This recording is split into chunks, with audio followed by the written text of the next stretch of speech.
예, 하나님의 말씀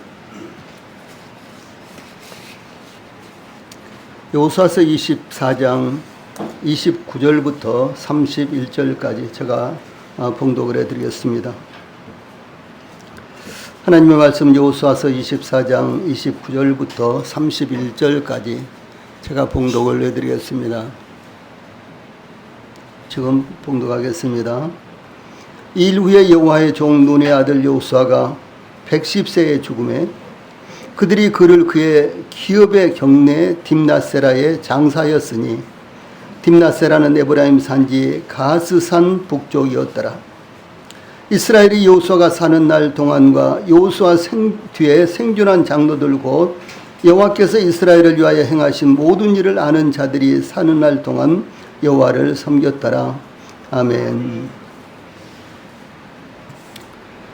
오늘은 여호수아서 24장 29절로 31절 말씀을 통해서 위대한 믿음의 자취를 따라 위대한 믿음의 발자취를 따라 이런 주제로 말씀을 전해드리겠습니다. 여호수아는 그의 생애 마지막에 이스라엘 백성들을 향하여 이방신을 받아들임으로 하나님을 떠나지 말 것을 당부하고 그가 전한 마지막 말씀을 하나님의 율법책에 다 기록하였으며 큰 돌을 세워 여호와의 성소 곁에 있는 상수리 나무 아래 세우고 그 돌로 이스라엘 백성들이 하나님을 배반하지 않도록 언약을 맺고 그것으로 하나님과 여호수아 자신과 이스라엘 백성들 사이에 증거로 삼았습니다. 그 큰 돌이 변하지 않은 것처럼 그 큰 돌이 움직일 수 없는 것처럼 하나님과 이스라엘 사이에 맺어진 언약은 그리고 맺어진 이와 같은 약속은 변하지 않는다라고 하는 사실입니다. 여호수아와 이스라엘 백성들 사이에 이와 같은 언약이 체결되자 여호수아는 모든 백성들을 각기 그들이 분배받은 기업으로 돌려보냈습니다. 여호수아는 모세 이후에 이스라엘 지도자가 되어 이스라엘 백성들을 인도하여 범람하는 요단강을 건넜으며 여리고성을 비롯하여 가나안 거주민들의 성읍 31개를 정복하고 32명의 왕을 격파했습니다. 그리고 이제 그 땅을 제비 뽑아서 이스라엘 12지파에게 분배했습니다. 이제 여호수아서 마지막 부분에서는 하나님의 용맹스러운 군사로서 또한 이스라엘의 지도자로서 이스라엘의 가나안 정복과 정착을 위해 용감하게 싸웠던 여호수아의 죽음과 장례가 언급이 되었습니다. 다음으로 요셉의 유골이 가나안 땅 세겜에 안장된 것과 요셉의 유골은 애굽에서부터 40년 전에 이스라엘 백성들이 출애굽할 때 메고 나왔죠. 그런데 이제 이 요셉의 유지를 따라서 이와 같이 요셉의 유골을 세겜에 안장하고 그다음에 대제사장 아론을 이어서 대제사장이 된 엘르아살의 죽음이 언급되어 있습니다. 이렇게 해서 이제 여호수아서는 이제 끝나는데 이와 같이 대제사장 엘르아살의 죽음까지 언급되었으나 그 이후의 지도자에 대해서는 전혀 언급되지 않았습니다. 그러므로 이제 여호수아 이후에 엘르아살 그리고 엘르아살 이후에 누구를 세울 것인가 이와 같은 말씀이 전혀 없었습니다. 이것은 곧 이 사사시대의 전개를 알리는 신호와 같은 것이었습니다. 이 본문 가운데 29절 제일 먼저 여호와의 종으로 호칭이 되는 여호수아의 모습을 여기서 볼 수가 있습니다. 그래서 이 일 후에 여호와의 종 눈의 아들 여호수아가 110세의 죽음에서 이 일 후에는 이스라엘 백성들을 향한 여호수아의 두 번에 걸친 유언과 같은 고별사를 의미하며 후에 이스라엘 백성들과 언약을 맺고 그 모든 말씀을 하나님의 율법책에 기록하고 큰 돌을 가져다가 여호와의 성소 곁에 있는 상수리 나무 아래 세워 증거로 삼은 후에 이런 말입니다. 이와 같은 일을 마친 여호수아는 110세의 죽음을 죽었습니다. 여호수아의 죽음은 신명기 마지막 장에 기록된 모세의 죽음과 아주 유사한데 신명기 마지막 장은 신명기 34장입니다. 그리고 여호수아의 죽음은 여호수아서 24장 그리고 이렇게 해서 여호수아서의 마지막 장 그리고 모세의 죽음은 신명기의 34장. 그러니까 모세오경의 제일 마지막 장에 모세의 죽음이 기록이 되어 있습니다. 이 두 지도자는 하나님으로부터 부르심을 받아 이스라엘의 출애굽과 가나안 정복이라는 사명을 성공적으로 감당했습니다. 그 결과 모세는 죽을 때에 비로소 여호와의 종이라는 이제 칭호로 불려졌는데, 모세오경이 끝나는 시점에서 신명기 34장 5절에 이에 여호와의 종 모세가 여호와의 말씀대로 모압 땅에서 죽어 이렇게 호칭되었습니다. 이 모세오경 창세기, 출애굽기, 레위기, 민수기, 신명기죠. 그런데 신명기 이 마지막 장 마지막 부분에서 모세가 여호와의 종 이렇게 최초로 언급이 된 것입니다. 그래서 그 후에 이제 여호수아서에서는 모세에 대해서 여호와의 종이라는 호칭을 반복해서 무려 14번이나 사용하고 있습니다. 그런데 이 여호수아에 대해서는 여호와의 종 모세가 죽은 후에 여호수아서 1장 1절에 여호와의 종 모세가 죽은 후에 여호와께서 모세의 수종자 눈의 아들 여호수아에게 말씀하여 이르시되 이렇게 시작하고 있는데, 여호수아를 여호와의 종이 아니라 모세의 수종자, 모세의 시종 눈의 아들 여호수아 이렇게 부르고 있다는 것입니다. 그런데 여호수아서가 끝나는 시점에 가서 여호수아에 대해 24장 29절 전반부에 2일 후에 여호와의 종 눈의 아들 여호수아가 110세의 죽음에라고 이렇게 여호수아가 죽을 때야 비로소 여호수아를 여호와의 종이라고 부른 것입니다. 이것은 우리가 이미 살펴보았듯이 모세가 죽을 때야 비로소 이에 여호와의 종 모세가 여호와의 말씀대로 모압 땅에서 죽어 이렇게 기록되어 있는데, 여호와의 종 이렇게 불려졌다는 것입니다. 이것은 모세와 여호수아 두 사람의 경우가 똑같이 그들이 죽을 때야 여호와의 종 이렇게 불려졌다는 것을 의미합니다. 이 세상에서 구원받지 못한 사람들을 이제 제외하고 이 구원받은 모든 성도들도 다양하게 삶을 삽니다. 어떤 분들은 참 어렵게 예수님을 믿고 구원을 받고 일평생 하나님의 영광을 위해서 사는 이런 성도들도 있고, 또 어떤 분들은 구원을 받았지만 그러나 정말 믿는 사람인지 믿지 않는 사람인지 잘 분간이 되지 못하는 이와 같은 삶을 살다가 이제 일생을 바치는 분들도 있고, 또 어떤 분들은 구원받고 난 다음에도 하나님을 섬기지 않고 세상으로 가는 이런 분들도 저는 여러 사람을 보았습니다. 중요한 것은 무엇이냐? 그 사람이 죽은 다음에 하나님 앞에서 어떻게 평가를 받느냐라고 하는 것이 여기 나타난다고 하는 것입니다. 모세 참 얼마나 위대한 사람입니까? 그렇죠? 모세는 정말 위대한 사람입니다. 여호수아 얼마나 위대한 사람입니까? 그런데도 불구하고 모세와 여호수아가 그들의 생전에는 여호와의 종이라고 불려지지 않았다는 사실이에요. 그들이 죽을 때야 비로소 그들이 여호와의 종 이렇게 불려진 것을 여기서 볼 수가 있는 것입니다. 우리 성도들은 이 세상을 떠나게 될 때에 뭐라고 부를까요? 물론 이제 우리 성도들을 잘 아는 분들은 정말 충성된 종이었어 이렇게 말할 수도 있지만, 그런데 하나님 측면에서 하나님이 보신다면 과연 어떻게 우리 성도들을 평가하실까라고 하는 사실입니다. 그러므로 저희들이 이 세상을 살면서 우리 주변에 있는 사람들이 저를 평가하는 것도 참 중요하지만은 하나님이 나의 생애를 어떻게 평가할까? 이런 기준으로 우리 성도들이 사는 것이 합당하다라고 하는 사실을 여기서 볼 수가 있는 것입니다.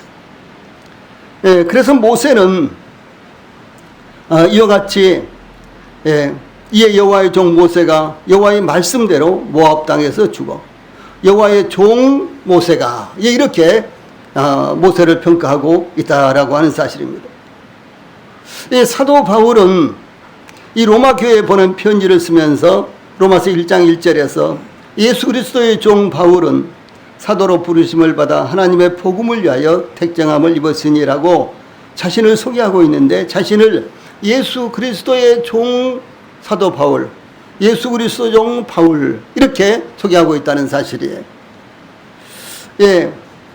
또 뿐만 아니라 사도 바울은 빌립보 교회에 보낸 서신에서도 빌립보서 1장 1절, 또 디도에게 보낸 편지에서도 디도서 1장 1절, 이것을 보낼 때 자신을 예수 그리스도의 종이라고 소개하고 있는 것입니다.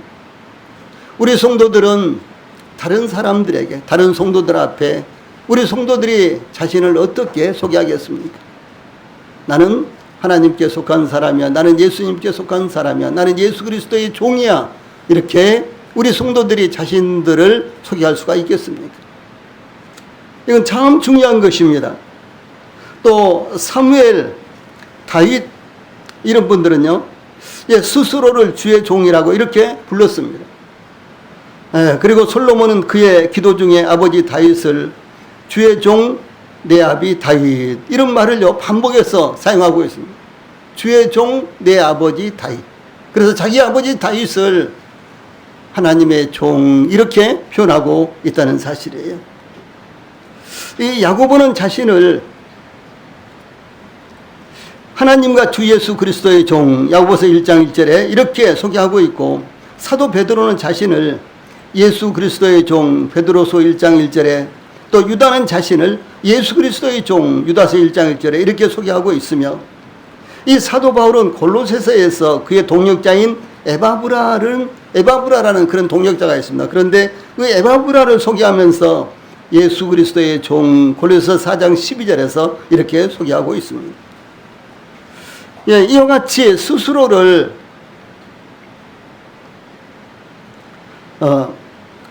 하나님의 종, 예수 그리스도의 종이라고 부른 것은 겸손과 절대적인 복종의 측면에서 부른 것이며, 다른 사람을 이렇게 부른 것은 그의 충성심을 보고 부른 것입니다. 또한 모세는 자신을 주의 종이라고 불렀는데 여러 번 나옵니다. 이와 같이 여호와의 종, 하나님의 종, 예수 그리스도의 종으로 불러지는 것은 위대한 것이며 영광스러운 것입니다. 오늘날 목회자들을 가리켜서 주의 종 이렇게 많이 부르는데, 이 목회자들이나 우리 성도들이 지금 섬기고 있을 때 하나님의 종 혹은 예수 그리스도의 종으로 불러진다는 것은 참으로 영광스러운 것이며 이 과분한 것입니다. 그러나 누가 우리 자신을 어떻게 부르는 것보다도 하나님 앞에서 우리가 어떻게 불려질 것인가, 어떻게 평가받을 것인가, 우리 생애를 결산할 때 어떻게 될 것인가, 이것이 더욱 중요하다는 사실을 우리 성도인들이 기억하시기 바랍니다. 그러므로 신약 성경에 언급된 대로 우리 성도들도 하나님의 종 혹은 예수 그리스도의 종으로 불러지기를 간절히 소망합니다. 이 여호와의 종 혹은 하나님의 종, 이것은 이스라엘의 역사 초기부터 바벨론 포로 후기까지 널리 사용되던 명칭이었는데, 구약시대의 제사, 신약시대의 예배와 관련되어서 섬기는 사람들을 통칭하는 명칭이었습니다. 이 구약 성경의 종이라는 단어가 아주 많이 등장을 하는데, 이것은 영어의 봉사자, 하인을 의미하는 서번트보다 노예, 곧 슬레이브라는 의미에 더 가깝습니다. 특별히 신약 성경에는 종으로 나오는 모든 단어가 대부분의 단어가 둘로스라는 이와 같은 단어인데, 그것은 바로 노예라는 이와 같은 단어입니다. 그러므로 이 노예 혹은 종은 그 주권이 주인인 하나님께 있다는 사실을 말씀하는 것입니다. 이스라엘 백성들은 애굽에서 애굽왕 바로의 종으로서 바로를 섬겼습니다. 하나님께서 이스라엘이 강제노동으로 고통 중에 신음하며 부르짖자 이스라엘을 구원해 내심으로 이스라엘 백성들은 하나님을 섬겼습니다. 출애굽기에서 제일 밑에 있는 말씀, 이 섬기다라는 말씀이 아주 많이 나옵니다. 그런데 이 섬기다라는 말씀은 예배하다라는 말과 같은 의미인데, 이 모세와 여호수아는 일평생 하나님의 뜻을 따라서 하나님을 섬기며 예배함으로 여호와의 종이라는 명칭으로 불려졌습니다. 그것도 그들이 죽을 때야 비로소 그들을 여호와의 종이라고 부른 것입니다. 그러므로 하나님의 종 혹은 예수 그리스도의 종이라는 이치가 얼마나 고귀하고 또한 어려운 것인지 또한 얼마나 명예로운 것인지 기억하시고 섬기시기 바랍니다. 다음으로 30절에는 이 여호수아가 장사가 된 땅에 대해서 말씀하고 있습니다. 여호와의 종 눈의 아들 여호수아가 110세의 죽음으로 30절에 그들이 그의 기업의 경내 딥낫세라의 장사였으니 딥낫세라는 에브라임 산지 가스산 북쪽이었더라라고 증거하고 있습니다. 여호수아를 장려한 백성들은 여호수아가 마지막 설교를 하기 위해 세겜으로 이스라엘의 모든 지파를 소집했는데 그때 1절에 보면 이스라엘 장로들과 그들의 수령들과 재판장들과 관리들 이렇게 여호수아가 고별 설교 마지막 설교를 하기 위해서 소집했을 때 모인 자와 같은 이제 책임자들입니다. 이들이 여호수아의 마지막 집회에 소집되었고 그 후에 여호수아의 장례를 치른 사람들도 바로 이들이었다라고 하는 사실입니다. 여호수아의 장례를 치른 장소 곧 매장지는 이스라엘의 이 초기 족장들은 이 가나안 땅에서 나그네로 살면서 가나안 원주민들에게요 이제 자기들의 매장지를 값을 주고 사서 거기에 묻혔습니다. 예, 하나님께서 아브라함에게 이제 가나안 땅으로 가라고 이렇게 말씀하시고 이제 아브라함이 가나안 땅에 도착했을 때 이 땅을 너와 내 자손에게 주겠다 이렇게 반복해서 말씀하셨습니다. 그런데도 불구하고 그 땅의 실질적인 권한은 가나안 땅 사람들에게 있었습니다. 그러므로 이제 아브라함과 그의 가족들이 이제 매장지가 필요할 때 그 매장지를 가나안 사람들에게 사서 매장지로 삼았다라고 하는 것입니다.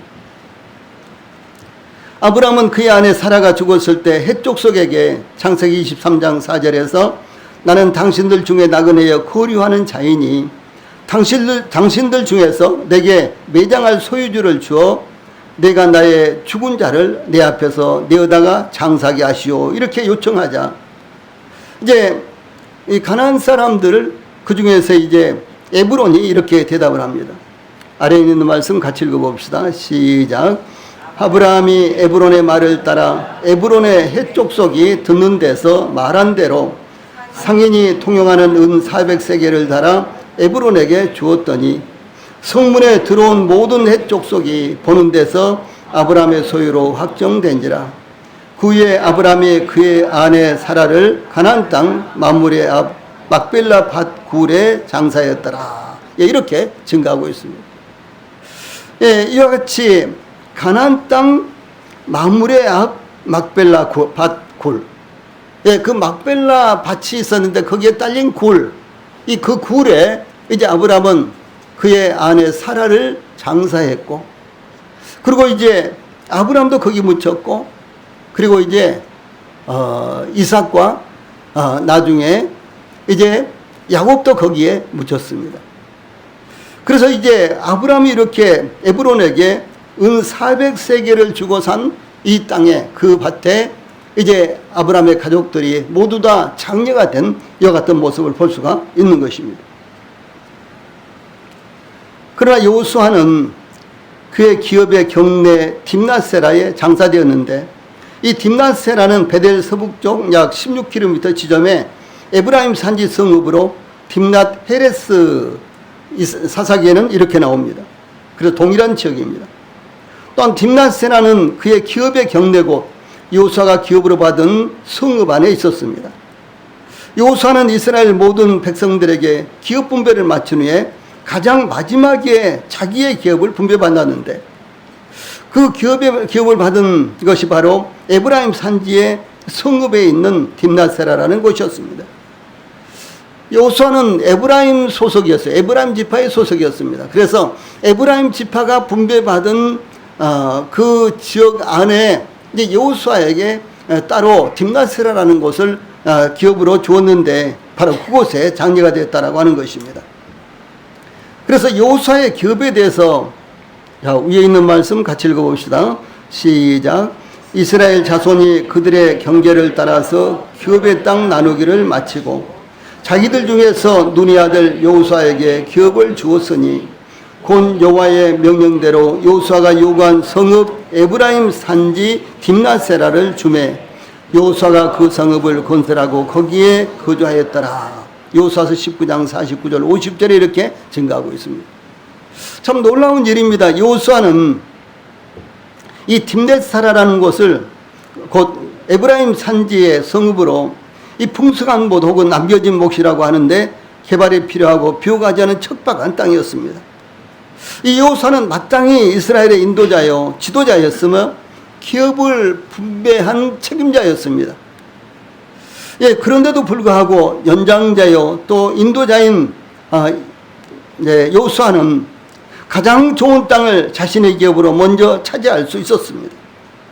그래서 이스라엘 백성들이 가나안 땅을 정복한 후에 여호수아가 지금까지 내가 본 땅 중에서 어디가 제일 좋더라 하면서 거기 딱 찍어서 이것은 내 기업 이렇게 먼저 정해놓고 백성들에게 분배할 수가 있었습니다. 그러나 여호수아는 그렇게 하지 않았다는 것이죠.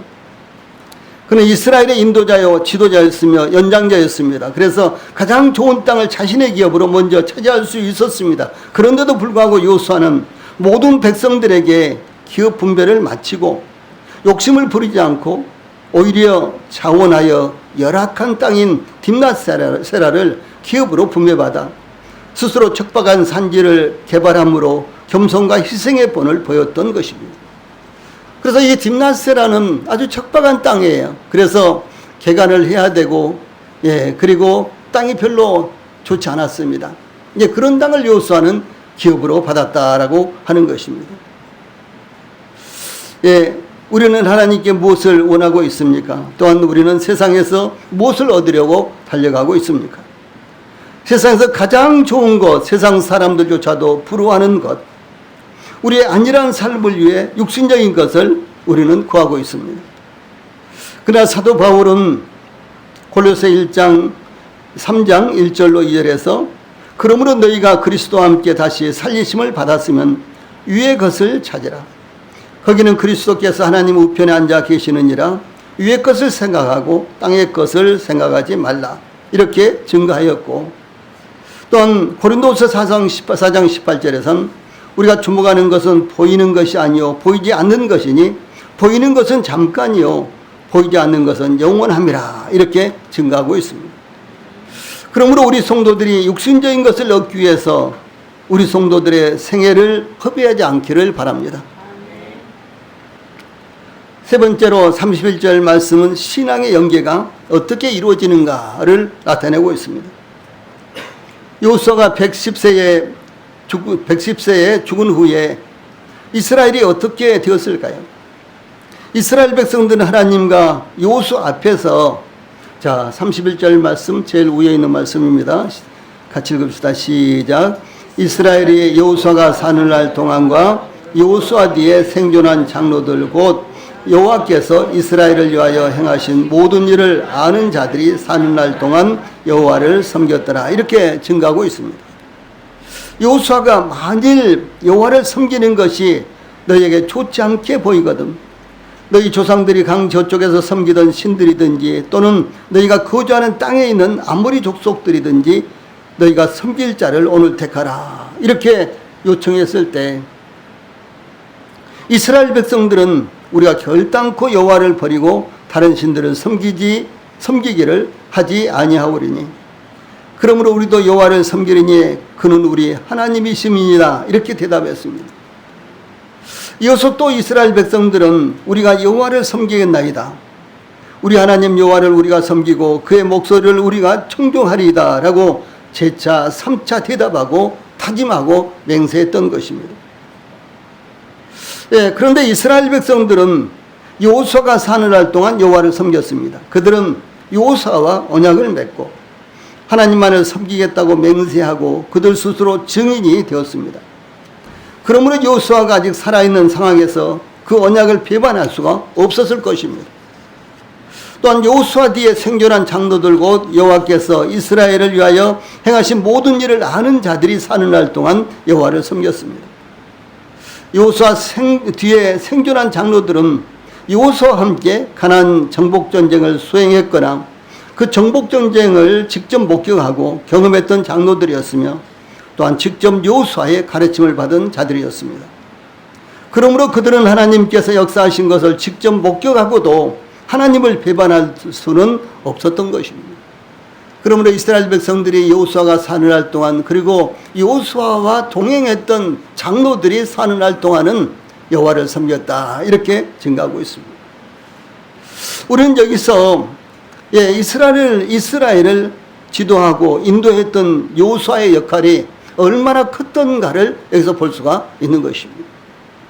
그 여호수아로 말미암아 여호수아가 사느날 동안은 이스라엘 백성들이 하나님을 온전하게 섬겼습니다. 그리고 여호수아와 동행했던 장로들이 살아있을 때도 이스라엘 백성들은 하나님을 섬겼습니다. 여호수아는 참으로 위대한 생애를 보냈습니다. 위대한 생애를 여호수아는 살았는데 그가 죽을 때에 여호와의 종이라는 칭호로 불려졌습니다. 여호수아는 이스라엘 백성들이 요단강을 건너기 직전 이스라엘의 지도자로 부르심을 받았습니다. 여호수아는 이스라엘 백성들을 인도하여 요단강을 건넜으며 여리고성과 가나안 족속의 31명의 왕들을 물리치고 가나안 땅을 이스라엘 백성들에게 하나님의 뜻을 따라서 기업으로 분배하는 일까지 마쳤습니다. 여호수아는 가나안 정탐 이후 모압 평지에 도착할 때까지 무려 38년 동안을 모세의 시종으로 복무하면서 하나님과 모세에게 신뢰를 받았습니다. 또한 모압 평지에서 이스라엘의 인도자로 부르심을 받을 때부터 이 가나안 정복전쟁과 기업 분배를 마칠 때까지 단 한 번의 공식적인 실수나 죄를 범하지 않는 충성스러운 종이었습니다. 그러므로 여호수아의 생애는 모든 이스라엘 백성들에게 귀감이 되고 모범이 되었으며 그 시대를 같이 살았던 장로들은 여호수아의 가르침을 받고 그의 생애를 본받아 여호수아의 생애를 본받아 하나님을 섬겼다라고 하는 것입니다. 여호수아와 같은 지도자, 이 여호수아와 같은 신앙인을 이스라엘 백성들이 지도자로 삼은 것은 참으로 그들에게 큰 축복이 아닐 수가 없었던 것입니다. 그런데 이게 31절에는 이스라엘이 여호수아가 사느날 동안과 여호수아 뒤에 생존한 장로들 곧 여호와께서 이스라엘을 위하여 행하신 모든 일을 아는 자들이 사는 날 동안 여호와를 섬겼더라. 이렇게 증가하고 있는 이 말씀에는 왠지 미심쩍은 무엇인가가 숨어있는 느낌이 든다라고 하는 사실입니다. 본문은 여호수아가 사는 날뿐만 아니라 그 후에도 이스라엘은 변함없이 하나님만 섬겼더라, 이렇게 기록될 수 있었어야 했다라고 하는 사실입니다. 우리 성도들은 어떻습니까? 우리 성도들이 살아있는 동안 우리 성도들의 가족들이, 자녀들이 하나님을 잘 섬겼더라. 그런데 우리 성도들이 이 세상을 떠난 후에 하나님 앞에 부르심을 받은 이후에는 어떻게 된지, 그렇게 되면 안 되잖아요. 바로 이스라엘 백성들의 모습이 여기에서 이런 것입니다. 그러므로 이 신앙의 선배들이 남긴 아름다운 간증을 잊지 말고 그들의 뜻을, 그들의 삶을 본받아 또 그들의 본을 따라서 신실하게 하나님을 섬기는 것은 귀하고 아름다운 것입니다. 특히 우리에게는 고통과 시련 중에서도 믿음을 따라 섬긴 아름다운 간증을 남긴 주 예수님뿐만 아니라 선지자 예레미야, 순교자 스데반과 야고보, 이 사도 바울과 수많은 믿음의 증인들이 있습니다. 그것뿐만 아니라 제가 예배 직전에 잠깐 말씀을 드린 시베리아의 불꽃이라는 그 책의 그 간증서에는 정말로 하나님을 섬기는 것을 목숨을 걸고 섬기는, 그래서 열악한 환경, 참으로 말로 표현할 수 없는 이런 어려운 환경 가운데서도 하나님께 예배 드리기 위해서 또 성도들이 모이는 일에 대해서 목숨을 걸고 헌신하는 이와 같은 모습이 담겨져 있습니다. 히브리서 저자는 히브리서 12장 1절과 2절에서 이렇게 말씀하십니다. 자, 파란 칸에 있는 말씀 같이 읽읍시다. 시작. 이러므로 우리에게 구름같이 둘러싼 허다한 증인들이 있으니 모든 무거운 것과 얽매기 쉬운 죄를 벗어버리고 인내로서 우리 앞에 당한 경주를 하며 믿음의 주여 또 온전하게 하시는 이인 예수를 바라보자, 이렇게 증가하고 있습니다. 우리 성도들에게 시험이 올 때, 우리 성도들의 마음 가운데 은근히 게으름이 찾아올 때 히브리서 11장을 정독해서 읽어보십시오. 아주 묵상해 보십시오. 그러면 우리의 믿음의 선진들이 어떻게 살았는지, 그들이 왜 그렇게 살았는지, 그와 같은 것들을 우리는 생생하게 볼 수가 있을 것입니다. 그것뿐만 아닙니다. 지금도 우리들 주변에서는 헌신적으로 정말 주님의 영광을 위해서, 주의 몸된 교회를 위해서 살아가는 이와 같은 모범이 되는 성도들을 발견할 수가 있습니다. 그들의 모범을 따라서 그들을 보면서 우리가 믿음으로 살아가는 것이 이 세상을 가장 아름답고 귀하게 가치 있게 사는 것입니다. 그러므로 우리는 성경과 역사에 믿음의 족적이 새겨진 위대한 증인들을 따라서 신실하게 하나님을 섬겨야 할 것입니다. 찬송 부르시겠습니다.